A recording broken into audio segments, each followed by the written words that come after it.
Friends, இப்போ நம்ம எதை பற்றி பார்க்க போகிறோன்னா, இப்போ வந்து கார்த்திகை தீபம் வரப்போகுது. சின்ன சின்ன டிப்ஸ் தான் ஃப்ரெண்ட்ஸ் சொல்ல போகிறேன். சில பேருக்கு தெரிஞ்சிருக்கும், சில பேருக்கு தெரியாமல் இருக்கும். வாங்க ஃப்ரெண்ட்ஸ், என்னென்னு பார்க்கலாம். இது வந்து நம்ம போன வருஷமே வாஷ் பண்ணி எடுத்து வச்சுருப்போம். இருந்தாலும் இப்போ எண்ணெய் திட்டு ஏதாவது இருந்தால் எப்படி வாஷ் பண்ணுறது, எப்படி வந்து தீபம் வந்து அணையாமல் எரிய வைக்கிறது, அதெல்லாம் வந்து நம்ம இப்போ பார்க்கலாம். அப்புறம் வந்து ஒழுகாமல் எப்படி நம்ம ஏற்றி வைக்கிறது, இதெல்லாம் பார்க்கலாம் ஃப்ரெண்ட்ஸ். தண்ணி கொதிக்க வச்சுட்டு ஆஃப் பண்ணிவிடுங்க.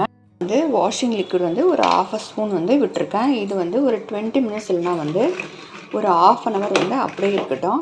அதுக்கப்புறமா வந்து நம்ம எடுத்து ஒரு 2-3 டைம்ஸ் நல்லா வாஷ் பண்ணி எடுத்துடலாம். அதுக்கப்புறமா வந்து பின்னாடி வந்து நம்ம நெயில் பாலிஷோ அப்படி இல்லைனா அக்ரலிக் பெயிண்ட் இருக்குது பார்த்தீங்களா, குழந்தைங்களாம் வந்து பெயிண்ட் அடிப்பாங்களே, அதை வந்து நம்ம அடித்து விட்டோம்னா ஆயில் வந்து ஒழுகாமல் இருக்கும். நம்ம தீபத்தை அழகாக ஏற்றி வைக்கலாம்.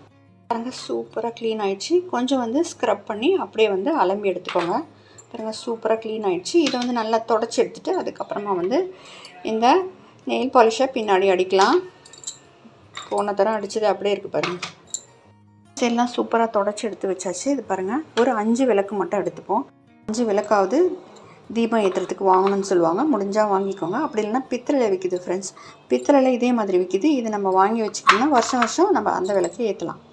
நம்ம ஒரு 5 விளக்காவது நம்ம வந்து கலர் பண்ணிக்கலாம். பாருங்கள், இது மட்டும் பண்ணாவே போதும். ஆனால் வந்து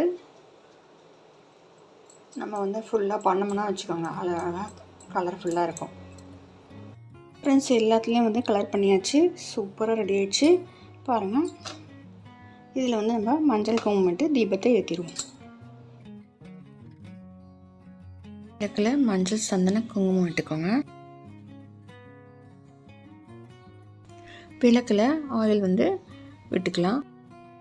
கற்பூரத்தை நம்ம என்ன பண்ணோன்னா ஒரு திரியிலையும் நம்ம வந்து இப்படி பூசி விட்டோம்னா ஈஸியாக கடகடன்னு ஏற்றிடலாம். கற்பூரத்தை பூசிட்டு கடகடன்னு ஏற்றிடலாம்.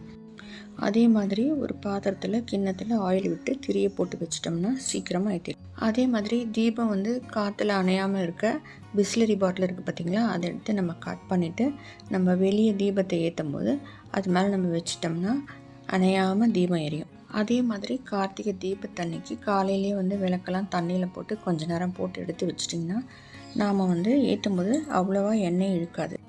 முன்னாள் வந்து யம தீபம் ஏற்றணும்னு சொல்லுவாங்க. அதில் வந்து 5 தீபம் ஏற்றணும். திருக்கார்த்திகை தீபத்தன்னைக்கு 27 தீபம் ஏற்றணும். அடுத்த நாள் கந்தராத்திர தீபம், அதில் வந்து எத்தனை தீபம் வேணால் நம்ம வந்து ஏற்றி வைக்கலாம். இது வந்து ஃப்ரெண்ட்ஸ், இந்த டிப்ஸை பயன்படுத்தி நீங்களும் வந்து கார்த்திகை தீபத்தன்னைக்கு இந்த மாதிரி தீபத்தை ஏற்றி பாருங்கள். இந்த வீடியோ பிடிச்சிருந்தால் லைக் பண்ணுங்கள், ஷேர் பண்ணுங்கள், மறக்காமல் சப்ஸ்கிரைப் பண்ணுங்கள் ஃப்ரெண்ட்ஸ். தேங்க்யூ.